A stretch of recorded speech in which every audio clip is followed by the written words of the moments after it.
Good afternoon, ladies and gentlemen, and welcome to another episode of CK Stories from the Heart. Before I introduce our guests this afternoon, I would like to start the show with a Black History reflection of Mr. Bryan Stevenson, a man who chose proximity over privilege. Each of us is more than the worst thing we've ever done. If someone tells a lie, they're not just a liar. If someone takes something, they're not just a thief.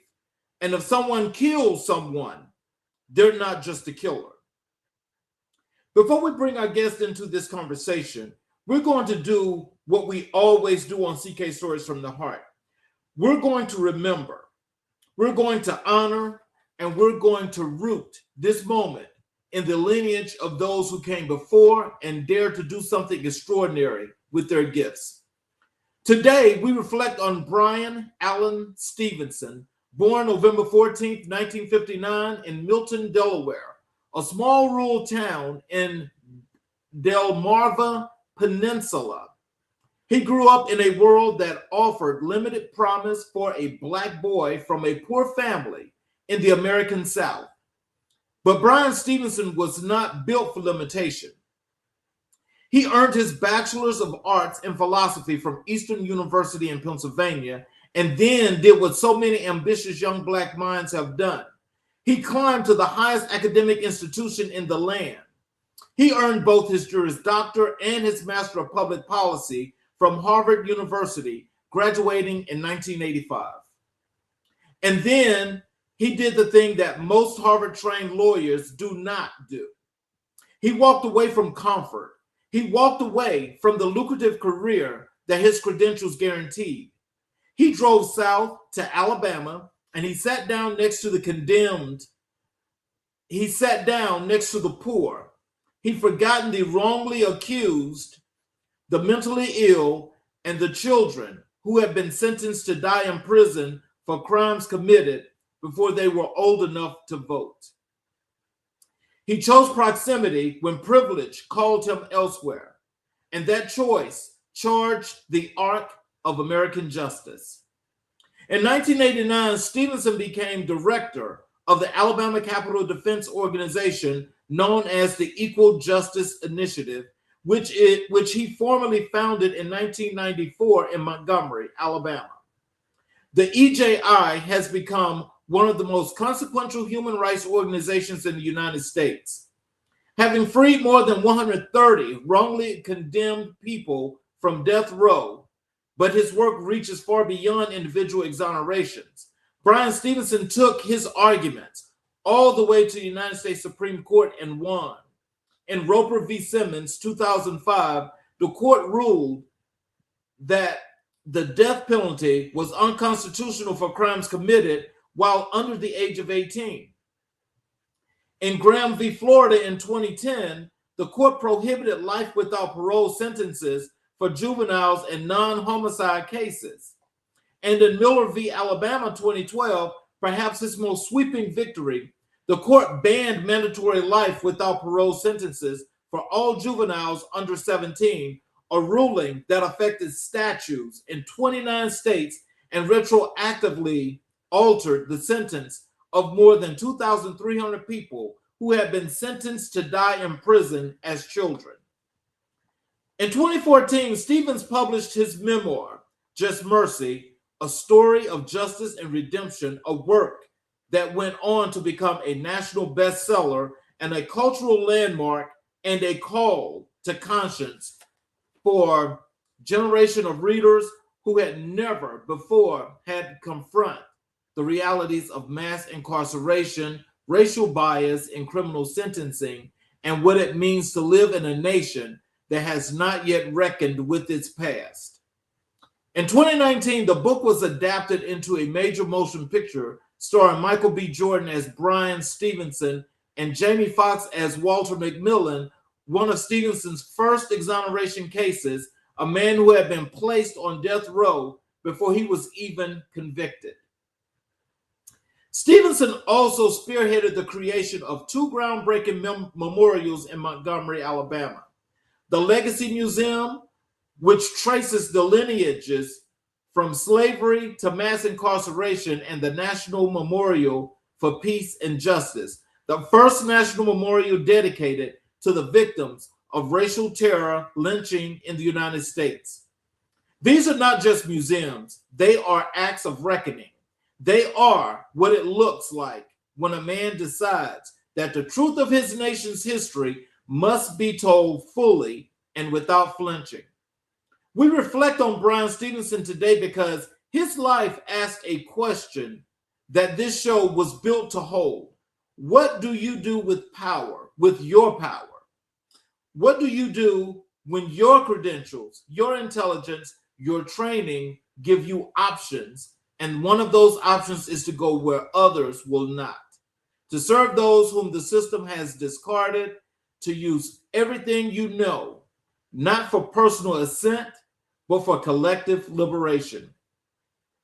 Our guest today, Mackens Audena, is an attorney who has asked and answered that same question, not in a courtroom in Montgomery, but in the interior lives of Black men who were building businesses, holding families together, and quietly falling apart inside.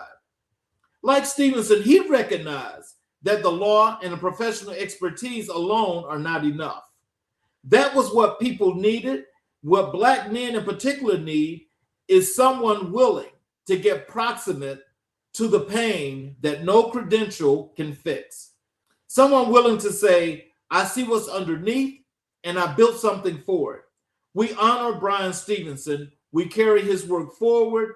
And now, in that spirit, we bring in a man who is doing his part. And so let me introduce our guest today. There's a silence that Black men have perfected.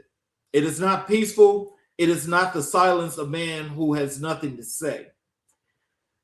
It is the silence of a man who learned early and at great cost that saying the wrong thing, feeling the wrong thing, or needing the wrong thing could cost him everything. His job, his reputation, his standing in his community, his idea of himself, and so he got quiet. He got controlled. He got strong. And the world called that strength.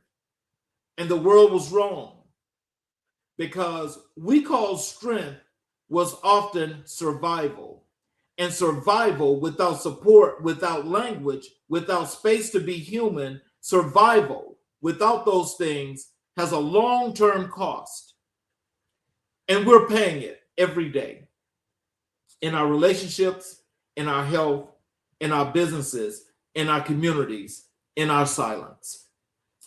Welcome to CKStories from the Heart. I'm your host, Charles Zachary King, and this show exists because I know that the stories we have been told to keep quiet are the very stories that have the power to set us free. This is not a performance. This is not a highlight reel. This is a space where real men walk through the door and say real things about what they built, what they broke, what they survived, and what they are still trying to figure out. We hold all of it here without apology, without a filter, because the truth is not a danger. The truth is a doorway, and we walk through it together every Sunday right here. Today's episode is for every Black man who has ever been praised for his output and ignored in his humanity. It is for every woman who has watched a Black man she loves close, like a door, and had no idea how to reach him. It is for every son who was raised to be a soldier and never taught how to be a person. It is for every leader who sits at the top of something he built and feels completely alone inside of it. Because today, we're not talking about strategy. We're talking about tactics. We're talking about productivity or hustle. Today, we're going deeper. We're going into the territory that most public conversations about Black men never reach: the inner life, the emotional architecture, the question of what it actually takes to become a man who leads, loves, and lives fully, not just functionally.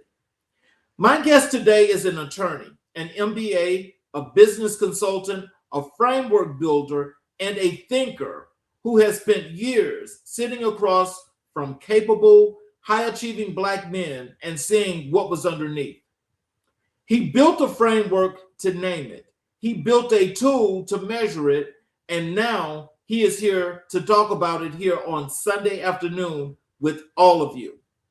From his platform, 11 kilometers per second, and with the calm, precision, and cultural clarity of a man who has done the work himself, please join me in welcoming my guest to CK Stories from the Heart, Mackens Audena. Welcome to the show, brother. Hello, hello, hello. Charles, Mr. King, I appreciate the opportunity to use your audience and your platform. I thank you for the introduction. Thank you for the history lesson. All of it was great and wonderful. Happy to be here. Yes, sir. Is there anything else you'd like to say to the audience before we get into the show? Um, I will let you lead. There's a lot I'd like to say to the audience, but where to start, I'll allow you to guide me.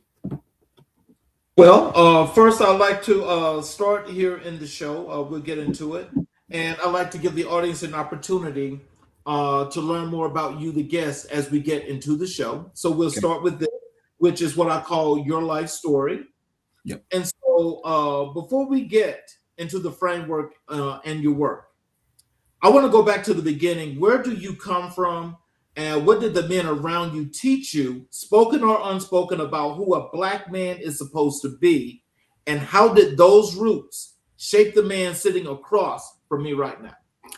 Absolutely. So I was born in Port-au-Prince, Haiti, moved to Norwalk, Connecticut when I was 7 years old. And I would say that the lesson that we are taught in society, consciously or otherwise, is that a man is supposed to lead, a man is supposed to succeed, a man is supposed to dominate.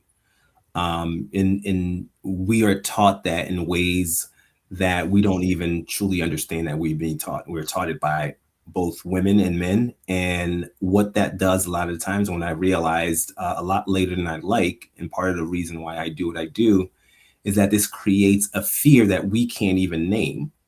The fear that we are taught to actually battle is one that we associate with physical threat. So everyone has to be courageous, not let anyone, punk you depending on the environment that you're come from. But we are never taught about the fear of failing, the fear of how we're being perceived. And so a lot of us go around looking to manage our image, looking to manage, never looking to have failed, never looking to not be the expert. And as a result, we never get to the point where failure actually makes us become an expert.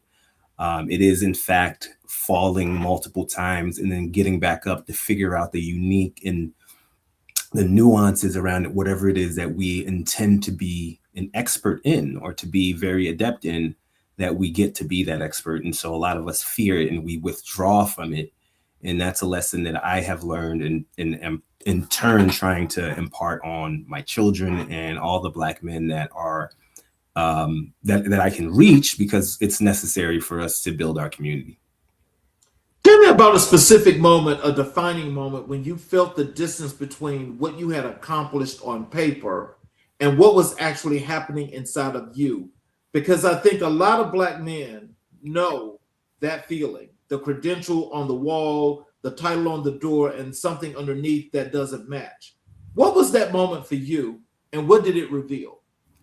I mean, that moment happens every day, to be quite honest. I was watching a clip on Instagram for Will Smith talked about, fear and how even to this day, as big of a star as he is, like walking on stage, he still feels a little bit of pressure in the moment. And so I feel the pressure here. Like you see behind me, the credentials. I have an MBA, I have a law degree.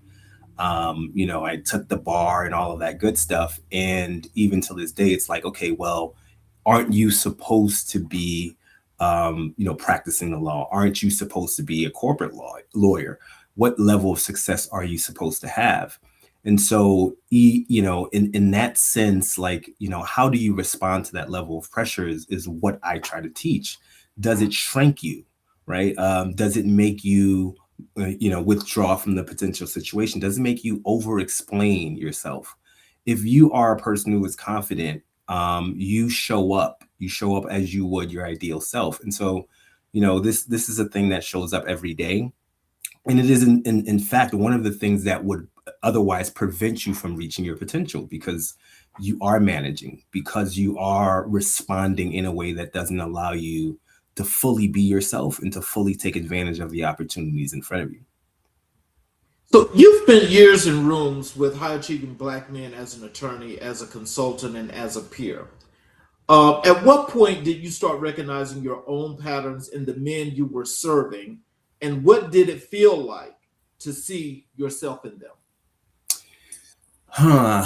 That is a so I don't necessarily think that I saw it immediately in the men that I was serving, and I'll tell you exactly why. First, I saw it in myself, and as I saw it in myself, I also recognized that I've been around a bunch of men who were experiencing very similar things, or at least responding to what seemed like they were experiencing many different things. Part of the reason why I say, I didn't first recognize in the men that I'm serving is because there is a dearth of men in the spaces that I actually serve. So I do business consulting, and many of my clients happen to be women. And so, there is a well-known statistic that Black women are some of the fastest growing entrepreneurs. And they do that because ultimately they have to figure it out. Women are figuring it out in a world where, you know, they were told that part of what they were supposed to do is find a man who is going to provide. And in many cases, they're not finding the men who can do that. And so they had to do it for themselves. And there's a lot more dynamics here. I don't want to get into the complexity of it, but what I want to say is what I recognize is that part of the reason why a lot of the rooms that I was entering were filled with women, and I would be one of, a few men that would be there, is because I recognize that, just to give you a point about how early it started, like there were places where I would, show up where it was like youth, and I'm talking, early teens, and it would be just a bunch of girls and not boys. They would not be in those areas because it starts very early what we are told is our, range of acceptable behaviors and acceptable, practices and places where we're supposed to be. And that's one of the things that also told me, you know what, this work is needed. Like, we need to do this, because ultimately we can't have a community where the only ones that are succeeding are women, are our women. We need to come together and both be strong so that we can build our community. What was the internal shift that made you say, I need to build something specifically for the inner lives of black men? And what did it cost you to make that turn?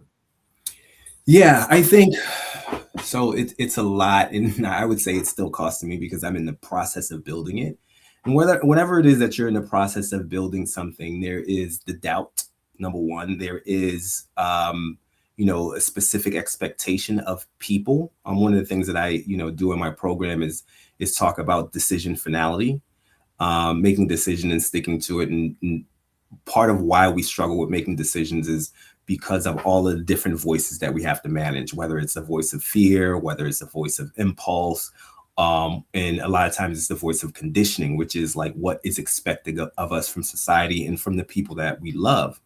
And so, in that sense, like my organization, my business consulting organization, I run it with my wife, MBA Growth Partners. And so there is an element of, my approach that, or my decision to go in this direction that wasn't necessarily in line with where she wanted to go. And so I had, there was a cost with respect to pursuing that and sticking to that decision.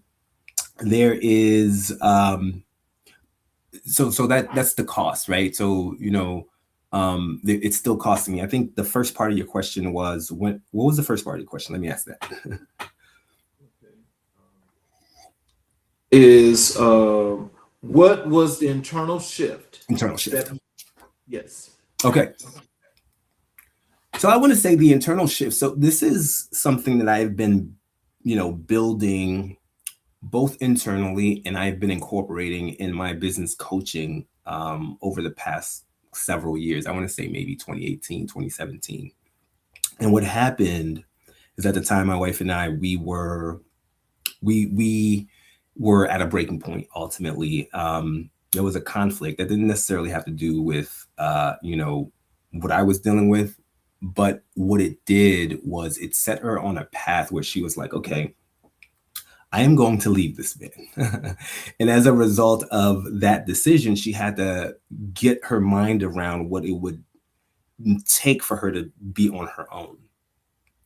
And so because of that, this is ultimately what started the business consulting. She was working for a well-known consulting firm at the time. She decided ultimately to quit that and start pursuing her dreams.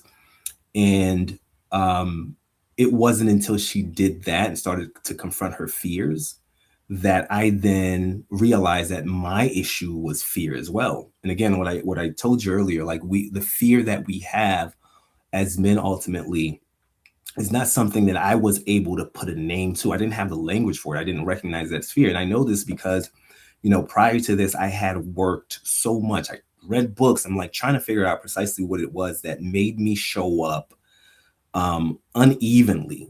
At times I would feel powerful and at other times I wouldn't. And, I wasn't necessarily as powerful and as consistent in how I wanted to show up and how I felt as I wanted to be. And I did a lot of work trying to figure that out, but I could not put the language of fear to it. It just wasn't something that was available to me. And until she started to confront her own fears in that way. And I was like, oh, this is what it is. I'm afraid of how I'm being perceived. And so that set me on the path to trying to figure out precisely what is happening here. And one of the things that I realized is, okay, well, if women, and this is a much longer story, but if women have what I describe as having the relational skills that make us, successful in different areas of life, what is causing that? What is allowing them to learn it, whereas we are not actually engaging in that? And what I came to the conclusion of is that it is about internal stability, right? Internal stability is having that internal disruption and not withdrawing, right? It's continuing to show up. And part of the reason why it's something that women also deal with this. So let me not say that this is only exclusive to men. The difference is that the way that we are socialized is that women aren't necessarily tasked with, they're not charged with succeeding. In fact, a lot of the times they are seen as not being able to perform in certain areas that have been to throughout history, the realm of men. And so a lot of the times they don't succeed despite it, despite, being doubted. They succeed because of it. They succeed because of it, because I am now given the leeway. I'm given the freedom to fail. You're not expecting me to succeed. So now I'm going to show up. And then when I don't do well, this is no different than before. I just keep on showing up. And so it mimics internal stability. They may not necessarily have internal stability, but they're not also, tasked with succeeding. And so they keep on showing up. What we need, because that pressure is put upon us by society, is to be able to say, okay, I'm feeling that pressure, but it's not going to make me withdraw. And that's what internal stability is. And that's precisely what my program intends to teach men. So let's talk a little bit about the relational power and the skill we never taught boys. Mhm. When we had our discussion over the phone, this was the first part of your system that I really found to be a really great tool. What is relational power and why? Culturally, historically, and systemically, was the skill specifically withheld from Black boys? So what it is the skill was just never taught, right? And that's the case with, there's so much now that we are learning because of technology, right? We all now have access. People, every single person now has access to be able to say, here's what I've learned. Prior to that, right, you had a number of books. And then, it's not like the information wasn't there. There's nothing new under the sun. But there's two things that was different. One is that you didn't necessarily have access to all the books. You didn't know that they existed. Number two is that it wasn't necessarily personalized, right? It was generalized. And so there are a lot of things that we are now learning about ourselves that somebody could say, here's the experience that I'm having. Does that, resonate with you? And that's the beauty, I think, of, social media, that, if you're using it well, you can get access to that. But it wasn't being taught. So no one had it, right? The issue is that what happened is that because men, white men generally, at least globally, were the only ones that had access to power, the assumption was that they knew what they were doing. When in fact, what was happening, what was happening is that you had a few white men who stumbled upon it. They happened to find the thing that they were passionate about, and they succeeded. And the vast majority had no idea what was going on, and so it wasn't being taught. And what happened though is that the ones who succeeded, they were communicating, or I won't phrase it this way. What was being communicated to people was the noise rather than the signal. And by the noise, what I mean is that they were learning the loud things, the things that you see that Donald Trump is doing, where he's like being this aggressive person and all that. They were thinking that, because that's loud, that this is what actually resulted in success. But in fact, what was actually working is things like, being able to relate to people such that they now feel like you are their person. This is what Donald Trump does well, ultimately. When we talk about marketing and all that good stuff, the people are hearing him and saying, this is my guy. That's a relational skill. These are the things that women have honed because they could not rely on their physical strength to get power, right? So it's like now, in the Bible, they talk about the women being the neck, right? So that turns the head. You don't do that by being forceful. You have to be able to have relational skills to have those kinds of conversations. We all know men talk about this all day. Women, quote unquote, manipulate.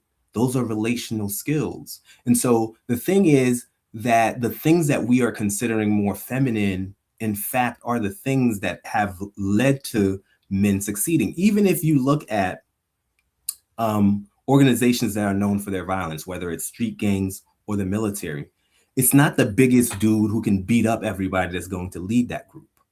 The person that leads that group is the person who can get others to follow him, the person who can get influence. That's the person that leads that group. He's now going to lead the strongest person to go into battle for him. And so when we're looking at this person being all, big and strong and beating everybody up, we don't realize that that's not the real power there.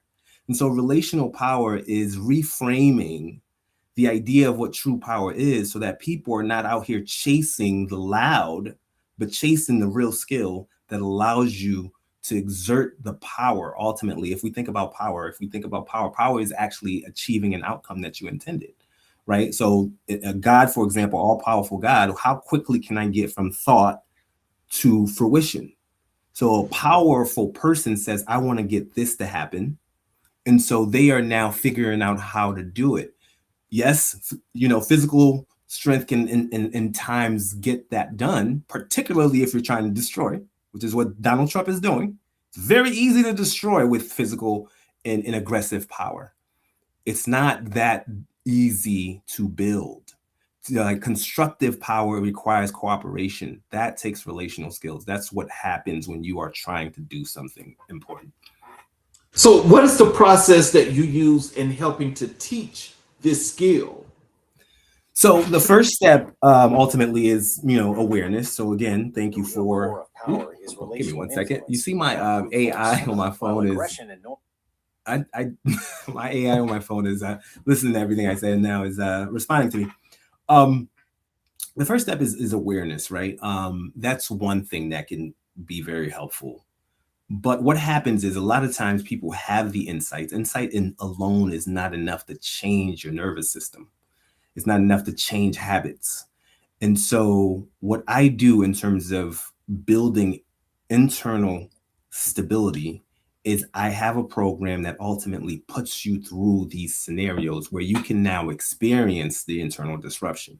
So, this is a thing that I've learned that is used in multiple different areas. It's like, the military uses it, athletes use it. So for example, if you are looking to perform better, if you put yourself through the scenario mentally, it has been proven that that helps you, even if it's a physical task that you have to do.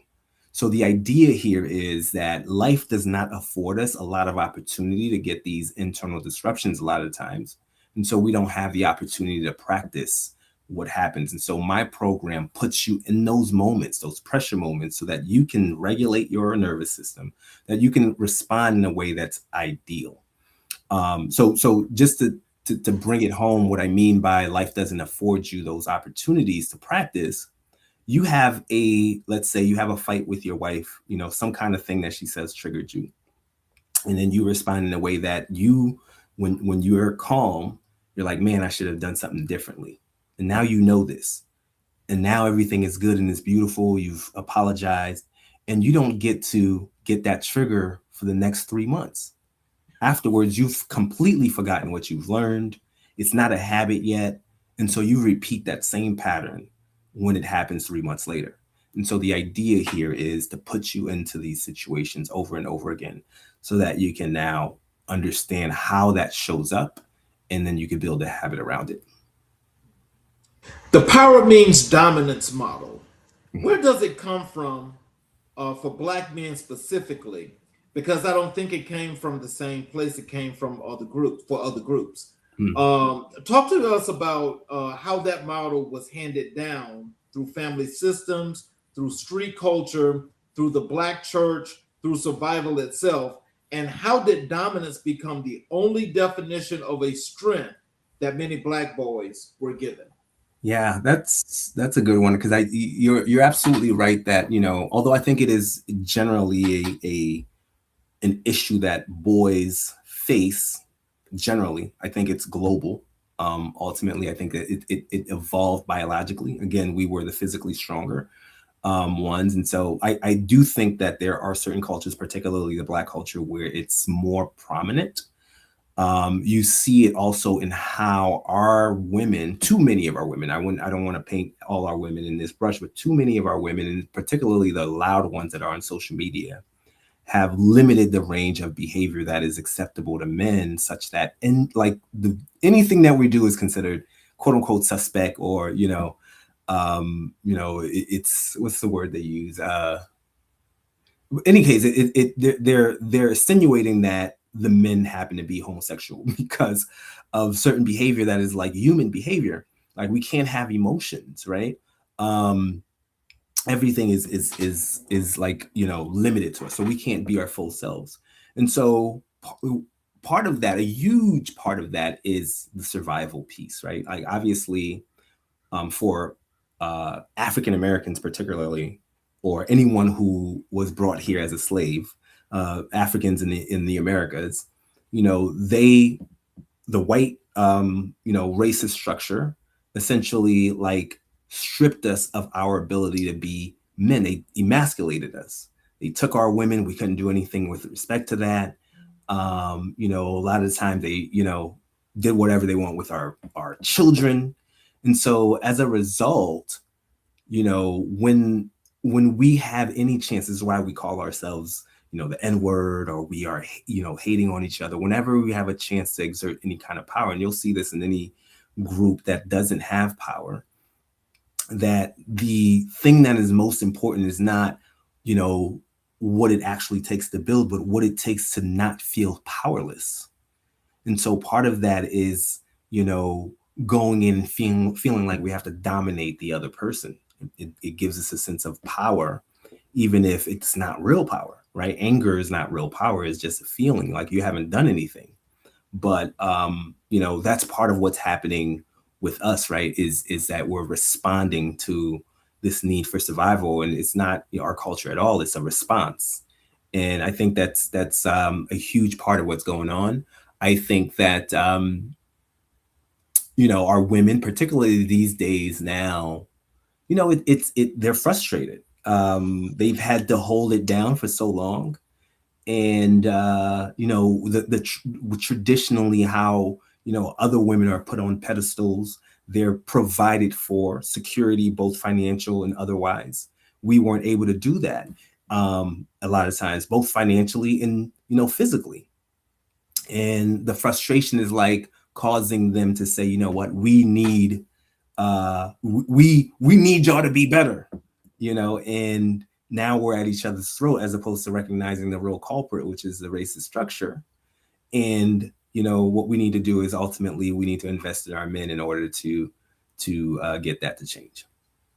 Let's take that a little further because, as you say that, we know that there are many, many variables that go into that. Yes. And so just, I want you to just help contextualize this because as I say this, I want to make sure that I'm not saying this that's probably going to be like a whole cinder block and fell and hit somebody on the head. Yeah. But but when you think about this, and as you use the context of using the women and how they're frustrated, right? Yeah. If the women are frustrated and understand what the system is like, why is she frustrated instead of actually unifying with that man in order to better the situation? Because you can't pin this all on him if you're both in repressive and oppressive situations. Yeah. And now with our men, with respect to them, because it's like, this thing about being dominant, that is just crazy talk. Yeah. And that's crazy talk because to me, it sounds like a part of divide and conquer, which is still seeping in Black culture today because not so many people are quick to buy in to the positivity of the Black structure that's being created in so many different spaces, such as the one that you're doing. Yep. So contextualize that for us and make that make sense for us. Yeah, I think so. Again, this is a lot going on, but if I had to pick one or two things, I would have to say that it is ignorance, lack of awareness. Part of what I'm doing ultimately is making that known. Part of what's happening is that we have a sense of learned helplessness from the Black men to a certain degree, and I get it because we are being held down. But the fact of the matter is, there's a difference between a reason why you're down and an excuse, because ultimately you just got to figure it out. And I think a lot of women are saying, well, yeah, you're Black, I'm Black. Not only am I Black, I'm a woman. What the heck? Like, I'm figuring it out. Why aren't you? And so, and so they don't understand the dynamics that's keeping Black men from figuring it out. They don't understand that we are, in fact, running away because of how we are being socialized. And in fact, we are being raised by women. And so they're playing a big role into this. If you are saying you can't cry, you can't fail, you can't do all of this, you're contributing to it. But you have to understand that first. If you're ignorant about it, you have no idea why it's happening. And so again, part of the ignorance is the idea we have been lumped into the patriarchy that was succeeding with the white men and saying, okay, well, you have had all of these advantages. Now it's our turn to be invested into. And so you have a whole bunch of programs where they're trying to invest in Black women. You have a whole bunch of program where, they're trying to get them in STEM and fund them because they're, historically underfunded and it's needed. I'm not saying it's not needed. What is not understood is that we need just as much help. And so there needs to be an investment in us as well. And so there needs to be an investment in programs that help to push back against those societal structures. There needs to be an awareness so that our boys that are coming up now are not being limited in the same way that, our men have been, so socially, educationally and that sort of thing. I mean, and so if we get rid of the ignorance first, then we can start to invest in ways that can help us to grow together. Well, now see, as you look at that, I want you to think about something else that you said because it makes a whole lot of sense. But I want you to think about this. As women are being funded, as you mentioned, and especially via the Small Business Administration, I want you to know that anything that's dealing with minority, the women are on the top. Mm. And so there's no place, and there has never been a place that says black men. Mm. So, in other words, from a historical context, well, I'm much older than you, Mm. but from the historical context, as you come to this age and this time today, Mm. black men are still at the bottom, Mm. regardless of the case. And so now that you have so many organizations and structures that are being put together that are strictly about building black men, our women are upset about that. Mm. Now, I want you to. Now, I'm saying this because you know that this is true, but what I'm saying is, how can you be upset about that, but you want me to be better? Mm. But then we are part of a whole entire system structure systematically that's meant to do one thing, and Mm. that is to keep the black man down. Mm. If the sisters that are being raised don't think that it's okay to continuously to play that part because we're trying to get there, but Mm. as we have raised the bar and are raising the bar, she still don't think it's good enough. Mm. So how does that work? So let me just say that I don't have any evidence, or I haven't heard that the sisters are upset for programs that benefit black men particularly. But the issue for No, me is not not. saying programs, not saying programs, Mhm. not saying programs. I'm saying for black men still as to be what they're saying is not there and not ready Wait, when can you there say it again? are organizations and structures that are in place that are helping. Black men are trying to help black men. Yeah. But I think even in that process where you can still raise it just a little bit Yeah. for what you're doing because you're on the continuum, she still is not thinking that it's good enough. Okay, so let me rephrase what I think I'm hearing, so that you can so that we are on the same page. So you're saying that despite the fact that we are, you know, trying to help each other out, making efforts to help each other out, women are still not seeing that effort as good enough. Exactly. Okay. So you know, I want to say part of it obviously is the lack of awareness thing too. You know, that they're not necessarily aware that there is a need to begin with. And so there is that, you know, what we're doing right now is making folks aware, hopefully whoever it is that sees this, that, you know, that the investment is necessary. um the second, in that it's not, we're not getting the investment. What we're doing is out of, you know, like myself, I started a program. We have a group of people who are doing these programs. It's not like we're getting funded by the state. In some cases, actually, there's something in Maryland right now that's looking into to do that. But there's a lot more that needs to be done, not just can be done, that needs to be done. And you know, I think with respect to the awareness piece, it is about the communication that things, we didn't get here overnight. It's not going to change overnight. And so, True. yes, I get that you're frustrated. I get that, you know, you want more. I get that, you know, I mean, this is the types of things that happen in individual relationships, and I think it's happening collectively. It's like, bro, we have been doing this so long. When do we get ours? And like, and women ultimately are raised to be princesses. They're like, we are told that while we're up there in the tower, the knight in shining armor is going to come and then offer us the world.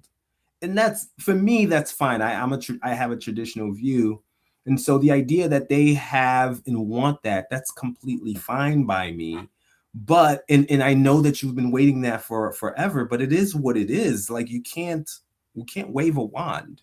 And so if you actually do want it, we have to have still some level of patience while we build it, because we're just now finding out that, you know what, this was something that was underinvested and needs to be invested into. So now is when we could actually make the moves to get what we ultimately want in the end. So when rational power, relational power is absent in a black man's life, what Mhm. does that actually cost him? Not in theory, in practice, in his marriage or his partnership. in his body, in the businesses he leads, in the way his children learn to close themselves off. What is the real price of a black man who has never been taught how to be in genuine relationship with another human being? Yeah, I mean, if you're talking at the extremes of this continuum, like you have a person who is so maladapted that they're not necessarily functional. These are the men who are ultimately, and this is something that is happening more and more. These are people who are either wards of the state, or they've fallen out of. I mean, there's like you can walk in any inner city and find a whole bunch of men out in the streets, like with a bottle in their hands. And more now, like in January 2026, women have surpassed men in the workforce for the first time in peacetime era. And so like there's tons of women of men now who are reliant on either their mothers or their girlfriends. I mean, a lot of that is structural. A lot of it is because of the economics of things. Like we no longer have manual labor, which was something that any guy of physical strength could go in and like go into the coal mine and things of that nature. That's going away, and we have a service economy where relational skills becomes important. You need to be able to communicate and have conversations with people. And so on a less extreme level, and there are gradients obviously on this continuum of people. It's how you show up, how you are raising your own kids in terms of allowing them to be more productive, how you are interacting with your wife and being able to communicate both with strength but also sometimes with compassion, being able to compromise and at the times that's needed, being willing to manage the situation, not necessarily be like, oh my God, this is too much, I can't do it, and withdrawing or getting angry as a means of stopping what feels to you like an onslaught because you can't deal with that internal pressure. There is showing up at work and not necessarily being your full self, not responding because you're afraid of what the what the pushback would be like, and so therefore no one ever gets to really know what you're capable of, because you're so afraid that if you make a mistake then you'll never get that opportunity again. So you're not showing up as your full self and therefore not rising up in the corporate ladder. There is the not taking the risks to become an entrepreneur, for example, because you are so fearful of failing. You need, you can't take the responsibility. You can't own whatever the consequences are. And so you don't make decisions. I have clients who ultimately will give you all kinds of reasons why they haven't decided on something that's so easy to do, because that decision finality is so difficult for them to make. And so it's all of these things that are taking place when you don't have the ability to manage what's happening internally that we need to deal with in order to create strong men. It's real strong men, not the ones who are just sitting here stoic and I'm unbothered. And that's not real strength. Real strength is the ability to take a licking and keep on ticking. I have this question here that's in the chat, which goes back to our discussion prior to this last question. The question here is, will people take the time to do the work? I think there are a lot of men who are, we're in a position where I'm at. It's like, bro, I like we all who wants who, T.I. has a song, it's called You Can Get Whatever You Like. Yeah. Which man doesn't want to be that man? You know what I'm saying? Who doesn't want to be like, yo, you can have listen, daughter, wife, whoever, friend, I got you. Who doesn't want to be that man? The question for them is, how can I become that man? And a lot of times, the youthful, what's the word I'm going to use? The youthful dreamer, the one who felt like everything was possible, that's been beaten out of them, because of setbacks. And they think, oh man, it's not for me anymore. And society will tell you as a certain age, you should have gotten that. Oh, why are you still trying to do that? Bro, that's the pressure. And you may let that pressure dictate what you do. But the idea here is it's still possible, and we need to let them know that it is still possible. And even if you don't succeed, bro, like we think of ourselves as, warriors, but a warrior goes down fighting. And so I think what we need to do is let people know that it is possible. And 9 times out of 10, the guys will do what it takes. The guys want to do what it takes. Now, this is the case with everybody, because there is like a lot of times we're not willing to pay the cost to get what we want. We think we are. We say we are.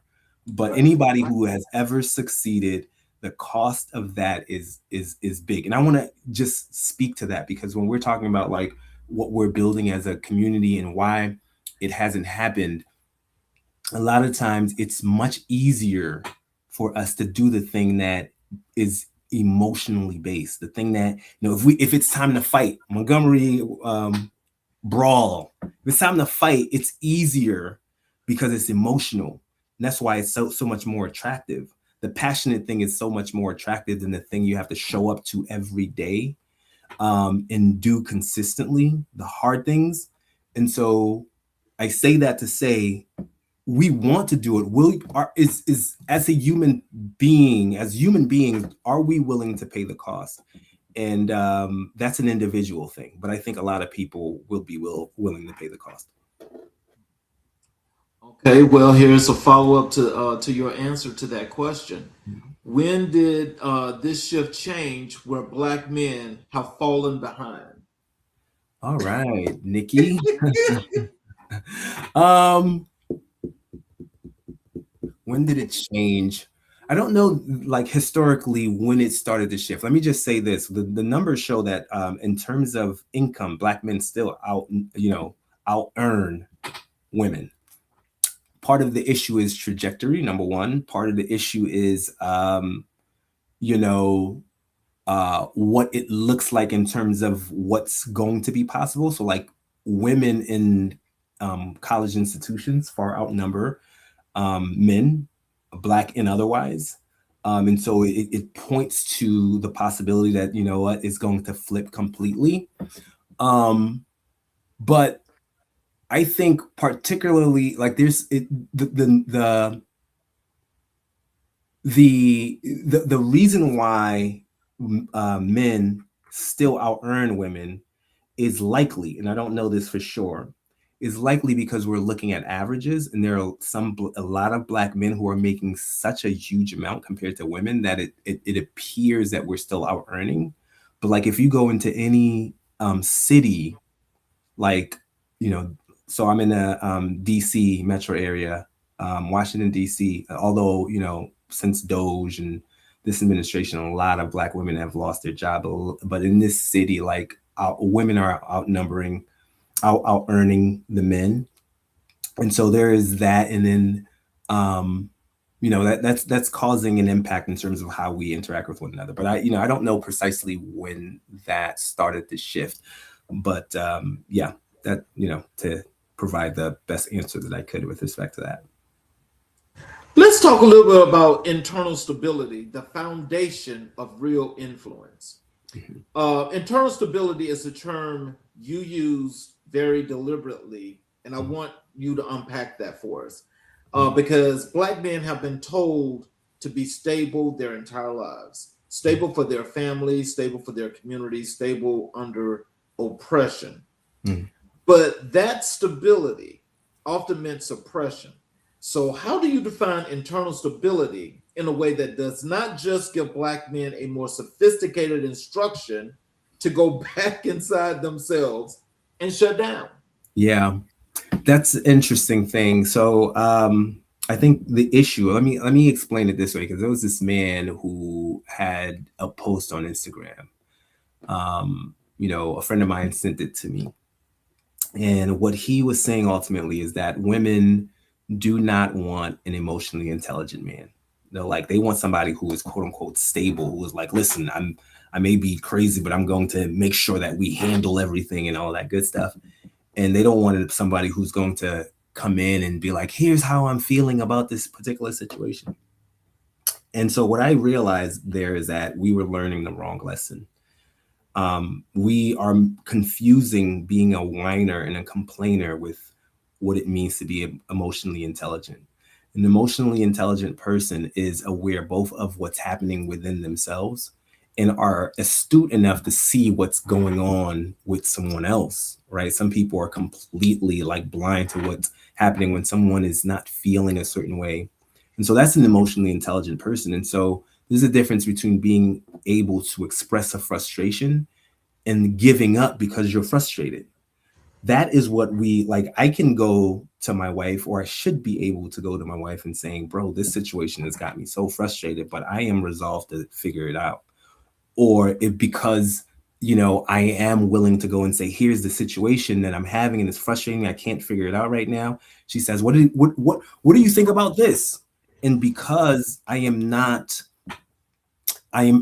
internally stable, I can take that advice, and instead of reading it as me not having enough worth to figure it out on myself, I can say, oh, you know what?